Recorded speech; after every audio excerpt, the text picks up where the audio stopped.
বন্যায় ক্ষতিগ্রস্ত শরণার্থীদের পাশে দাঁড়ালেন রাজ্যের প্রাক্তন মুখ্যমন্ত্রী ও সাংসদ বিপ্লব কুমার দেব। মঙ্গলবার বিভিন্ন ত্রাণ ক্যাম্পে ঘুরে ঘুরে তিনি নিজ হাতে খাদ্য সামগ্রী তুলে দেন অসহায় মানুষদের হাতে। তার উপস্থিতিতে আবেগে ভেসে ওঠেন অনুরাগীরা।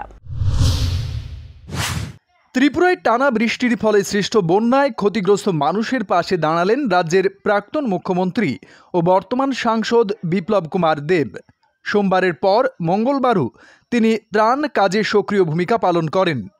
রাজ্যের বিভিন্ন ত্রাণ শিবিরে ঘুরে ঘুরে তিনি নিজ হাতে বন্যার্তদের মধ্যে খাদ্য ও জরুরি সামগ্রী বিতরণ করেন। হাজারেরও বেশি মানুষের হাতে তুলে দেন চাল, ডাল, আলু, জলের বোতল ও প্রাথমিক ওষুধ সহ নিত্য প্রয়োজনীয় সামগ্রী। ত্রাণ শিবিরে বিপ্লব দেবের উপস্থিতিতে আবেগপ্রবণ হয়ে পড়েন অনেক অনুরাগী ও ক্ষতিগ্রস্ত পরিবার। মানুষকে সাহস জুগিয়ে তিনি বলেন, নদীর জল অনেকটা নিচে নেমে গেছে। এখন যারা শেল্টার হাউসে ছিলেন তারা ধীরে ধীরে নিজেদের বাড়িতে ফিরবেন। প্রশাসন ঘর বাড়ির ক্ষতির বিষয়ে অবগত এবং প্রয়োজনীয় পদক্ষেপ গ্রহণ করছে। জল নিকাশনের জন্য এই সরকার কাজ করছে। প্রশাসন সঠিকভাবে মানুষের যে কাজগুলো করা সেগুলো করছে। আমি আজকে ঋষি কলোনি এখানে এসেছি ও তারপরে আরও 4-5টা জায়গাতে যাব। তো মানুষ এখান থেকে এখন যাওয়ার সময় হয়ে আসছে। তো যাওয়ার সময় যাতে 2-4 দিনের ডাল, চাল, আলু এগুলো থাকে তার একটা ব্যবস্থা করি আমি ব্যক্তিগতভাবে দিচ্ছি, যে এরা বাড়িতে নিয়ে 2-4টা দিন গিয়ে এইখানে যারাই আছে যারা দিনে কাজ করে খায়, তো এরা বাড়িতে গিয়ে বাড়িটা পরিষ্কার পরিচ্ছন্ন করতে হবে। তার সময় 3-4 দিন কাজ করতে পারবে।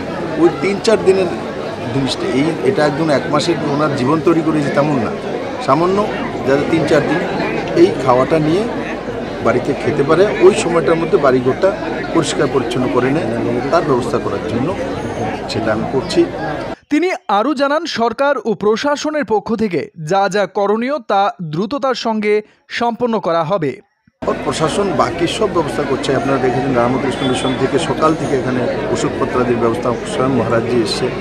বিভিন্ন সামাজিক সংস্থা, আমাদের নির্বাচিত প্রতিনিধি এখানে মনিকা, এখানে মেম্বার আছেন, ডেপুটি মেয়র আছেন, ও আছে, মন্ডল প্রেসিডেন্ট আছেন স্বপ্নাদি, এরা সবাই মিলিয়ে অন্যান্য কার্যকর্তাদের নিয়ে কাজ করছে মানুষের পাশে এবং মানুষের যা যা প্রয়োজনীয় তাদের সেগুলো দেওয়ার চেষ্টা করছে।